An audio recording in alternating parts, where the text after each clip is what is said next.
My name's Damiens, and I started attending Good Shepherd when I was about 18 years old. I've been pondering the concept of being a living sacrifice. In Romans 12:1, it says, "I beseech you therefore, brethren, by the mercies of God, that you present your bodies a living sacrifice, holy, acceptable to God, which is your reasonable service."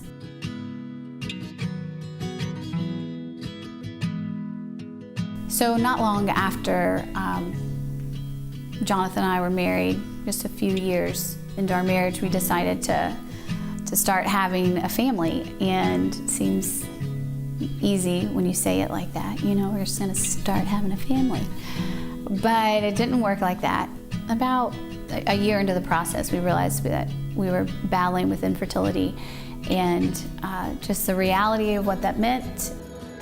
For me, it felt like, the Lord, who all this time had been my best friend all my life, was withholding from me, and withholding something that He could give freely and easily. There was this time of surrender and laying all that out before the Lord, and trusting Him even in the midst of pain, even in the midst of praying and asking and not receiving.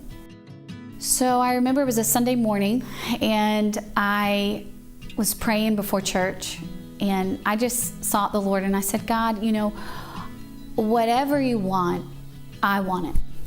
Will you just speak and give me a word that I can stand on? I went to church that Sunday, and Mr. David Young came up to me after worship, who didn't know what was going on. And he said, "I believe the Lord has a word for you. The Lord hears your cry. He hears the desires of your heart, and He is going to answer them. But it will not be in the way you expect. It will be greater."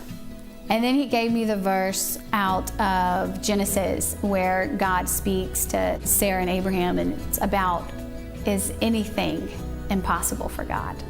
And after he spoke that word to me, I just received it with great joy and realized this is the word that God has given me to stand on. That word came after laying down and sacrificing my desires and just speaking to the Lord and saying, it's surrendered. All of this is surrendered, and it is before you.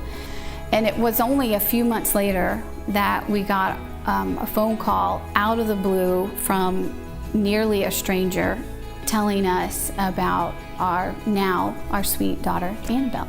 And we began that adoption process just a few months later. Our sacrifice isn't necessarily unto death, it's unto life. There's a lot of pain involved in being alive and being sacrificed at the same time. There's a lot of joy in it, but there can be a lot of pain. I've come to find that most times it's because He's just drawing us into a deeper place of surrendering our life completely to Him, just like our Lord Jesus did in the garden, where He said, "Lord, if this cup can pass from me, but not my will, but yours." A true and good sacrifice doesn't stand up on the altar and be like, "No, wait, like, these conditions are not right for me. This is not working. The fire's too hot. I really wanted a pillow on this altar." Before we can be a living, thriving sacrifice, we must first surrender. And all of a sudden, we begin to look like Jesus. That is what the Lord is trying to bring us to. That's where He was bringing me to, so that He's glorified. That's the goal.